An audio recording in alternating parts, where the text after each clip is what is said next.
Hello, everyone. I'm Joe McGovern, awards reporter at TheWrap. We are so happy to have you here for our 2021 Awards and International Screening Series. Today, we are excited to bring you Willow, which is this year's North Macedonian entry for Best International Feature Film. We're going to show you the trailer for the film, and then we'll go right into a conversation with director Milcho Manchevski and actress Sara Klimoska. To our audience, please participate in the live chat of the stream, share your thoughts about the film, and do let us know where you're tuning in from. And before we introduce our guests, here is the trailer for Willow.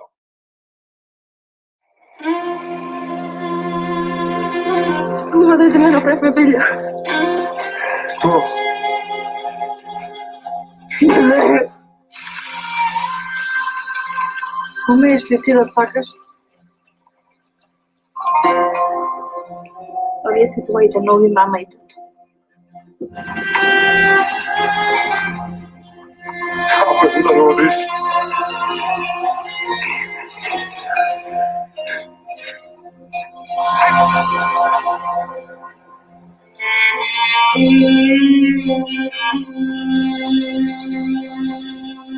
Душата ми се изсуши за детенце.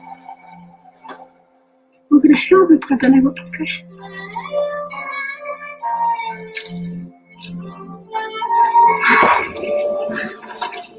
Работа дете мене ќе ми го даде. Имам царски резанец, драга мамо. Да. Немам надказ.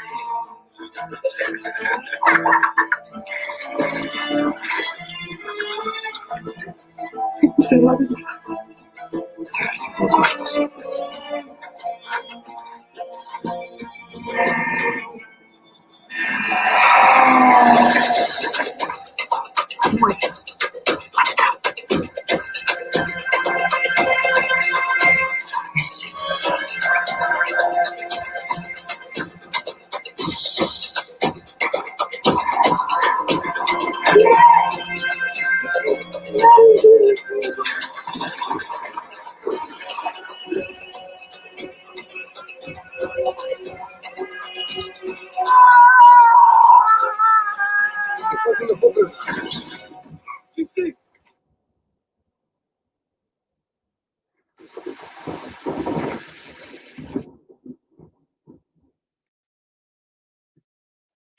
Welcome back.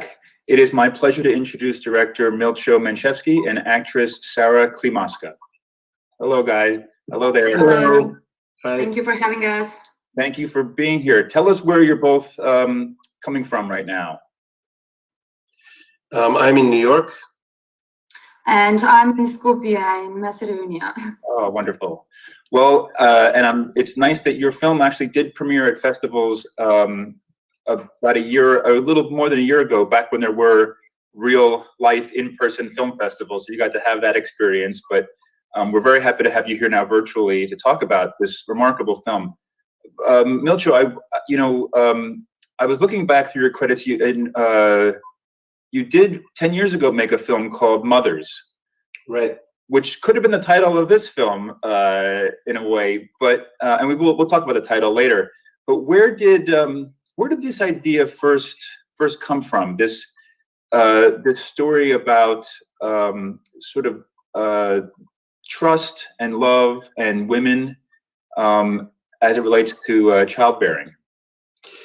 I mean, motherhood or parenthood is an interesting place. It's a place where so many issues clash and overlap and work off of each other. It's obviously society's, it's the individual's need to have children, but it's also society's need to continue the human race or to have more members, to create more members of society, which then develops into issues of control, who makes those decisions, individual liberty. It's a fight for one's own ability to make decisions and to control their own body and their own destiny vis-a-vis what society needs or what family needs, but also loyalty and love. So knowing all of this, it was a fertile ground for a drama. to take place. And it's not something that I did on purpose. It's not like I say, okay, like I have an agenda. This is what the next film is going to be about. It always starts with just a general embryo of a plot and a feeling. And then I let the story take me wherever it wants to go. But looking back, I realized that there's mothers. There was a pregnant protagonist in Before the Rain, another one in Dust. And so somehow all these mothers and babies find me. You also favor a format in your career. You've done it before of a sort of a triptych, telling 3 stories that are in conversation with each other.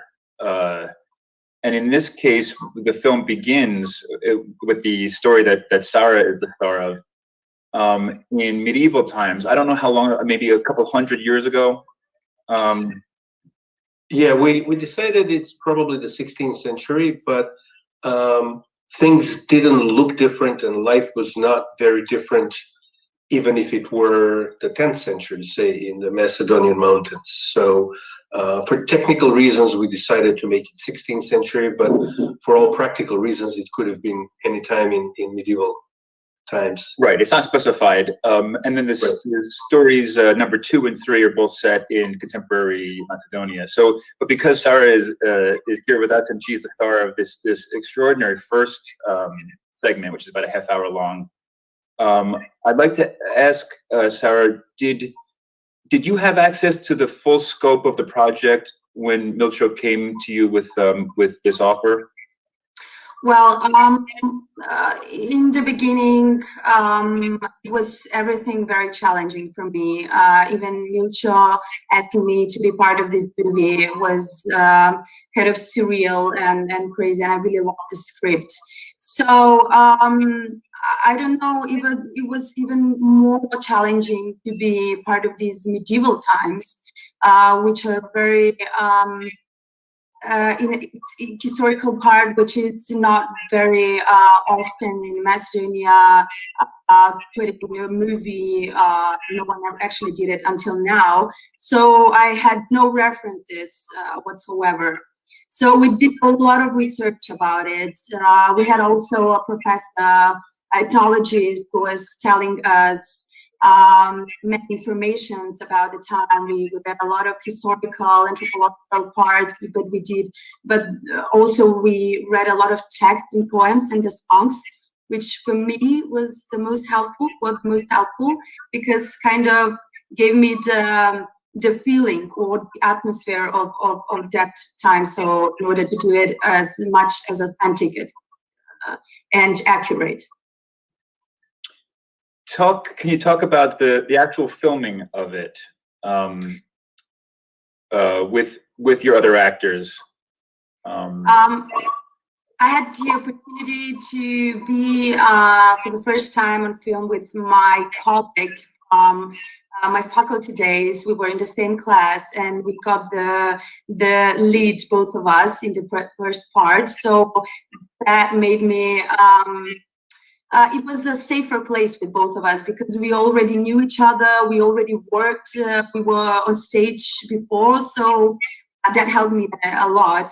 And the locations in the locations that we were shooting the movie were awesome and very inspirational, very good. Even being just on these kind of locations, you don't need anything else. Just these locations are enough inspiring.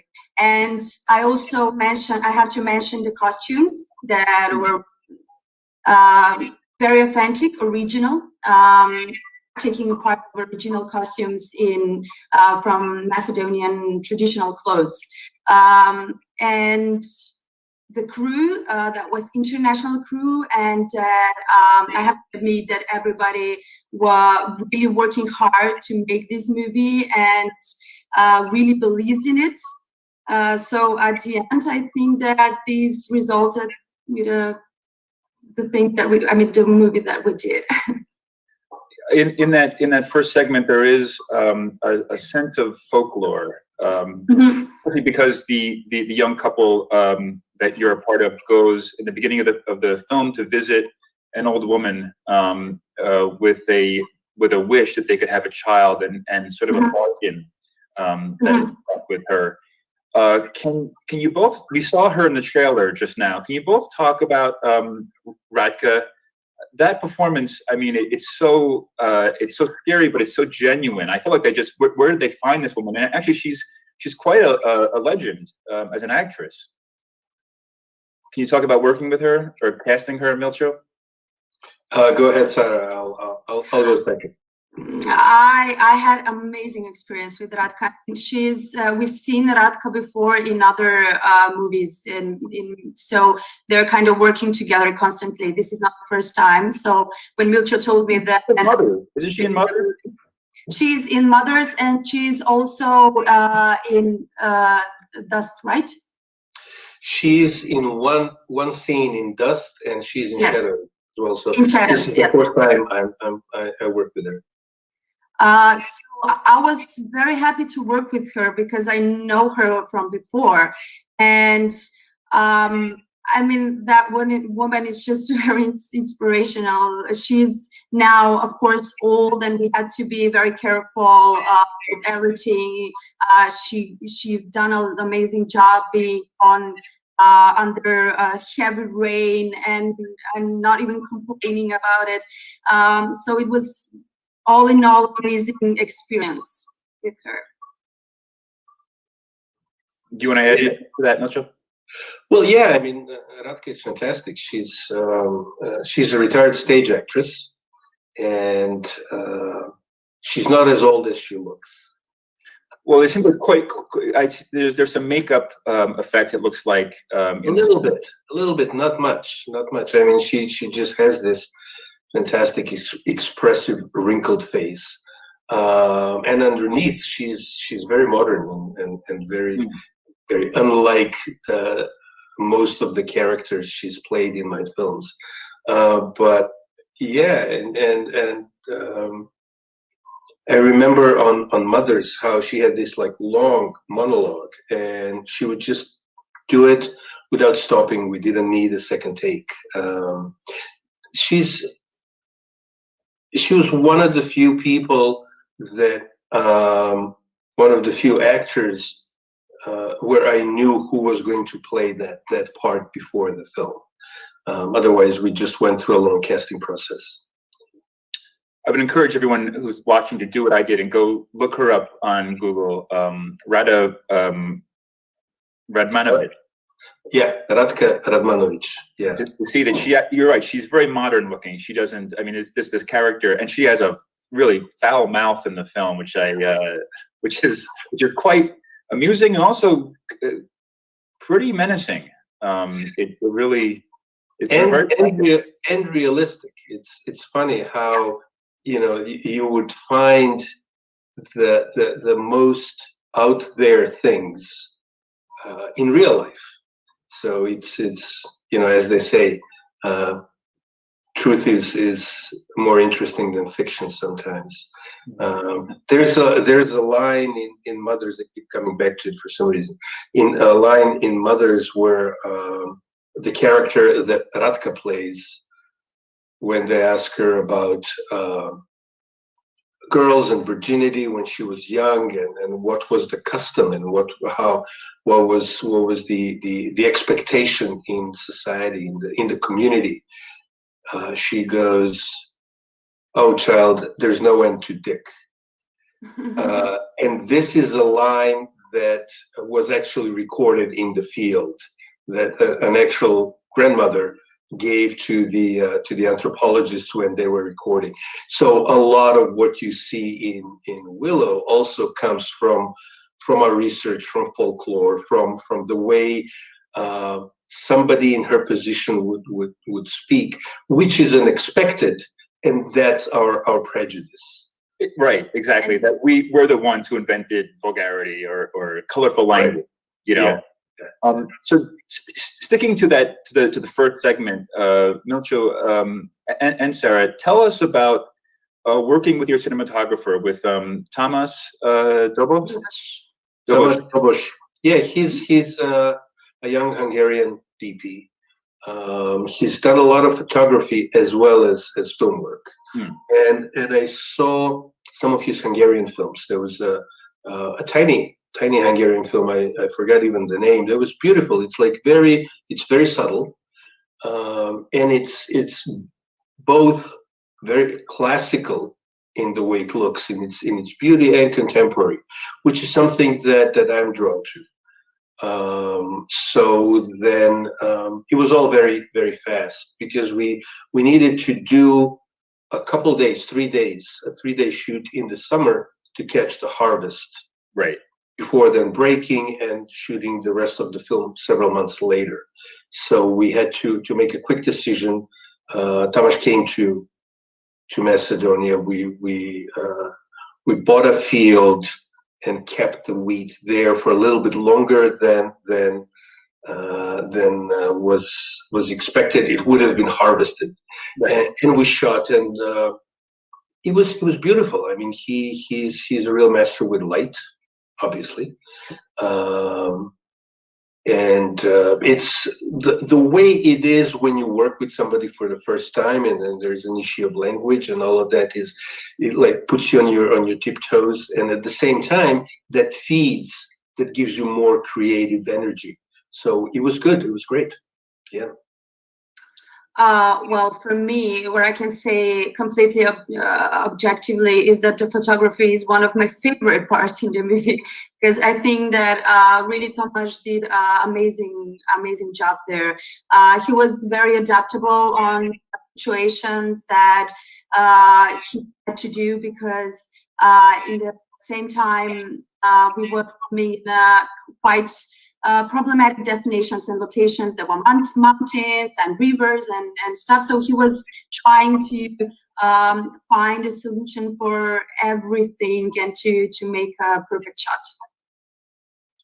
It's these stories are connected by theme, but there's also a lot of subtle connections as well. The way that your eyes are shot, and then also in the other scenes with the other women, the other stories.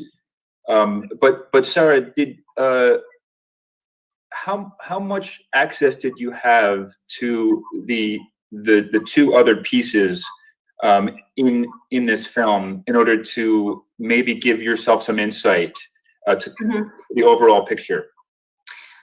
Yeah, of course. Well, when we were working on the movie, of course, we were making rehearsals for the first part, but I tend to watch the movie as a whole. So I'm trying to create a role that will be connected with the others. So I try to, in a way, to watch the whole movie as an art piece and to try to fit in that story. We shot the first part first. So afterwards, I went for several days. I visited them and I watched what they were doing, of course, because I was interested. But what we've done first. So I wasn't aware how Milcho was going to pursue with everything. But anyway, at the end, I think that there is a language that goes through whole story and connects the three parts of the movie. Milcho, can you speak sort of generally, and also just about this film, of course, too, but about your philosophy in terms of this type of storytelling, breaking, doing one story in 3 smaller stories, and why that you seem to keep being drawn to that as a filmmaker and as an artist? It just happens. I mean, it's not something that I set out to do, but I'm very happy that it happens and that the films end up that way. I'm really interested in. I mean, I guess it goes way back to my film school days in Illinois, and avant-garde cinema and structuralism and even conceptualism, and like sort of picking apart the work you're doing. And in visual arts, in painting, with cubism, and same thing with literature. So in a way, you can tell a story. Not in a way, but I mean, you can tell a story in many different ways. We are used to this linear, old-fashioned way of beginning, middle, and end. Main characters, supporting characters. You end on a certain note. Usually, it's a happy ending. The story is usually sort of rounded, and this is a way, I guess, of exploring other ways of telling a story, finding other qualities and other nuances in what happens when the story is connected inside the viewer's head. But also, I guess it's a little bit of a rebellion against the diktat of the beginning, middle, and end of the 3-act or 5-act structure, the way Hollywood, and not only Hollywood, treats the story, where it has to be clear, it has to resolve with a clear feeling. Actually, I think that the dictatorship is more about the kind of feeling the viewer walks out of the theater with, rather than whether the story is completed or not. So it gives you an opportunity to tell the story in different ways, which then hopefully, ideally, creates a new quality, a richer quality. It's as if you're telling a thriller. Every film is a thriller because you're always giving little pieces of information to come together. So it's as if you're telling a thriller in a different way, and it also gives you an opportunity for a lot of little things to become important. So how the theme runs through different environments, through different centuries, we experience that slightly differently than if it were just one homogenized story. So there's a lot of echoes and rhymes and contrasts between the 3 stories. That was the case in Before the Rain, and it's the case here, albeit a little differently. It is very exciting when if you go into the film sort of blind, when a supporting character in the second story becomes the lead character in the third story. It's very unexpected, even though when it happened, it's exciting when that kind of blossoms and that next step is taken. Sara, can you, Ben, obviously, haven't been aware before you worked on this film with Milcho's work. Can you speak to being an audience member and experiencing what he just described as that storytelling in which the themes are sharpened by a change of chapter? Yes. First of all, I have to tell you that first, when I read the script, I thought that it's written like that. And then I asked Milcho, it's like, are you going to edit it 1 in 1? And he said no. And then I was completely confused. But then I realized how it works one with another.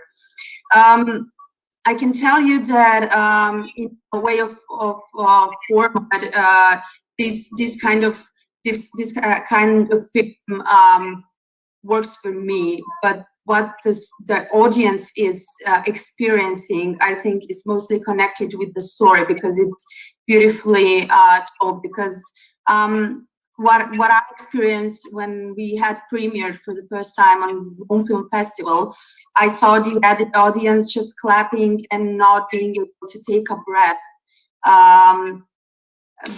Yeah, we had a 5-minute standing ovation after the Rome premiere, which was nice. Wonderful. It was very nice, but I think that was due to they were watching a film where the characters were fighting a destiny. I mean, in a way, when you watch the film, I think cannot blame anybody. That's the most beautiful thing about the film. And when it finishes, the audience is still completely confused with mixed emotions, because it's sometimes we cannot, we're facing life, and that's how the life is, and we don't have a particular person to fight with, but it's just how the life goes on and how the destiny it is. We're, unfortunately missing out nowadays on the experience of getting audience feedback right after a screening in person. But you did have that experience with Willow in Rome, in Berlin. What was it like? Because I'm curious, what women had to say, what men had to say to both of you in terms of their feelings about the film. It evokes a lot of strong reaction, I would think, because of the themes. Yeah, I mean, the reactions are strong. I have to say it's the film where I got most enthusiastic responses in terms of the emotions that were stirred with the audience, and this is sort of across the board, because it played I traveled with the film to Taipei and to Tallinn and to Valencia, and it's interesting how people are people. People are the same everywhere in the world, and their emotional reactions were very similar and quite heartening. I have to say, it's a lot of people. Then they would write and talk about their personal experiences, how they were reflected in what happened in the film, which I never thought of. I have to say, Mm-hmm. Yes, and the first impression, I think, that is silence, completely silence, which is very powerful. And then women coming and telling their stories. Well, when I was researching for the character in like the motherhood part, I didn't, from an ethical reasons, I didn't spoke with a lot of women because I think that it's very hard subject, and I didn't feel comfortable, let's say. But after the movie, there were lots of women coming to me, telling me about their experiences, and I realized that this is kind of a subject that we've been in a way ignorant to, because the women really need compassion and solidarity, and to be at least in a way comforted. Well, I think it's obviously a major, maybe the major theme of the film is the strength of women. However, it's not as simplistic as that. I mean, it's more challenging and more honest. And even, there is, as you mentioned, your old classmate, there's quite a few very rich male characters as well. Milcho, have you had feedback from men as well about the film? I can say that I found those complexities to be very, very invigorating as a man watching it. Yeah, yes, I did, and it's funny when it comes to parenthood and the issues of not being able to have children or fighting, trying to have children for years and years. It's a difficult one to talk about, and for men, at least in Macedonia, it's even trickier. Because there's that whole veneer of machismo that you have to, right, or some people feel they need to preserve. So it's a sort of a double bind. But yes, people did come and talk about it, and I've been asked whether it's a feminist film, and how come it's I've made a film where all the central characters are women. And then I realized it's not the first time. I've done it on other films before, never by design. Again, I mean, people are people. It just happened so that in this film, the leading people happen to be female people, and I believe that by making that division, by insisting on race or gender, even if we mean well, we sometimes perpetuate the division. Yeah.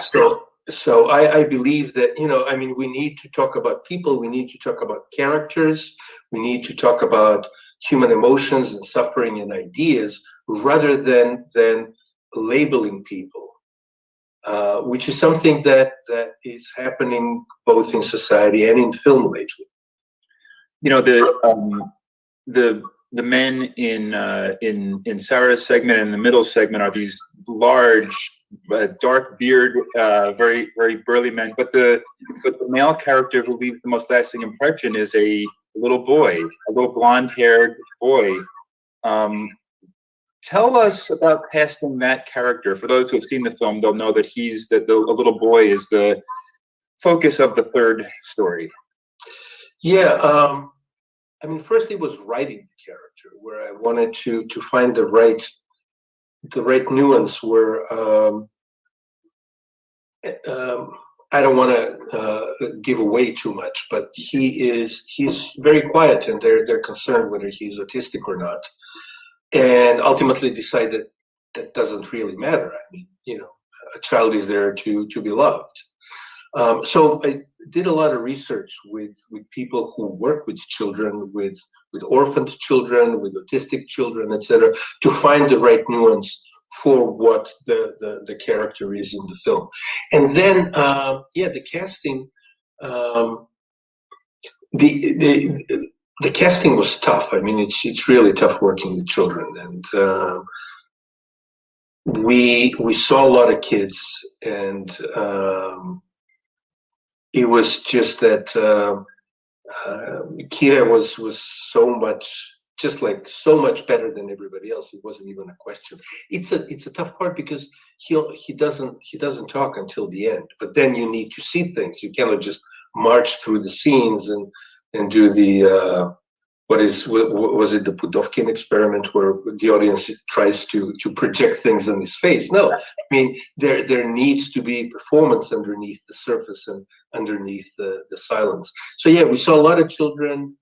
When we saw Kira, he was Kira. So it was very very simple in the end. And then the working on set, there was Jane, who helped work specifically with the little actor, who made the performance. Really, it was good. Yeah. Can we talk about the title? I mean, it does share a title with a 1980s Ron Howard fantasy film. However, it's very different, obviously. And we do see willow trees, especially in Sarah's segment. Is it an exact translation? Yeah. It's an exact translation, and it's actually it's the full weeping willow is also Zolna Vorba in Macedonian. So it would be a exact full translation. It's about a tree that's a little strange. Most trees, the branches go up. Here the branches go down, and that's probably why it's seen as sad or weeping, but it's really strong. It doesn't break, and the branches go back down towards the root and the roots, and they sort of complete a circle of life, which is basically what the film is about. It's about this circle of life. I did want to, before we end, also ask for those who have seen the film, and as I mentioned, there are no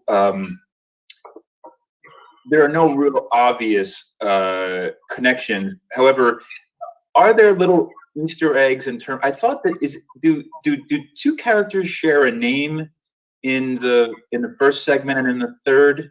Yeah. There's a Kuzman. That's the boy who. The son of Sarah's character in part one, and then there's Kuzmanovsky, which would be then the last name derived from the first name, and theoretically you could say that's the great grandson, right. Even though that's not how last names worked in Macedonia for a long time, for a longer period. So, but it's a little tip of the hat, and there are other actually several little inside jokes basically, but they're also even though they're tiny, they're minuscule, they're important in making connections between things and saying that we're all connected, and the times are connected and the places are connected. So ultimately they become little echoes and little rhymes and little contrasts. Sara, can you tell us about your first experience? You mentioned it earlier, but of watching the film, and because you're so intimately involved in it, you know, sensing those connections that you didn't even know were reading the script. Yes, well, watching the film for the first time was it's never good I think for me because I just get connected. I'm very nervous about it, and I literally maybe I don't even understand the story even being part of it. But after several times I'm watching it, and after all the impressions went down, I think that I mean, this movie is the most beautiful thing about the movie is that has how can I say that it has beautifully emotional story and unpretentiously told, and it's a movie that all people can identify with. So that's what I love about the movie. Wonderful. I think we should end there with that wonderful sentiment, and I'm excited for people to experience this film, and even though we've been talking about it, I hope people can go in as much as possible knowing less, so that the turns in the narrative come unexpectedly. Right. Ultimately, it's really about the emotion. It's how you feel. You know, I mean, when we see a film and we talk to friends, we say, you know, I like this film. We don't say I understood this film. Of course, it shouldn't be confusing, but that's not the most important thing. And I think that you know, art is about emotions, and I hope we've achieved that in this film. Milcho, before we go, I was wondering if you could just share a quick anecdote that I heard you tell somewhere else about going through customs and having your passport looked at, and the officer asked you, "What do you do for a living?" You said, "Oh, I'm a filmmaker." He said, "Can you tell me some of the films that you made?" And you know, not knowing that he would realize, and what happened there. Well, it was at the it was in Toronto, but it was the American passport control. So because you get your passports checked, so I guess JFK wouldn't be as crowded as it is. So anyway, he was an American official in Toronto. Why were you in Toronto? I said I went to a festival. He says, "What do you do?" I'm a film director. "Oh, what have you made?" I'm like, "No, you wouldn't have heard of it. You wouldn't know it." And he says, "Try me." So I said, "Before the Rain." And he goes, "Oh, Macedonia calling," which was a line from the film. So he had seen the film. He had remembered the line. I was flabbergasted. It was beautiful. I mean, that's like part of the beauty of making art. And there was an act 2 to that story. Then I give him my passport. He swipes it through. He looks at the screen. And he says, "Oh, you've directed The Wire. I like that show." So I guess that information came up when he swiped my passport. So. And Sara, I'm sure you'll be having lots of those experiences yourself once we're all able to travel again very soon. We hope. Yes, I hope too. Thank you both for being here. Congratulations on this movie, Willow. Thank you. Thank you. Thank you. Thank you, everyone, for joining us today. It was great to have you all.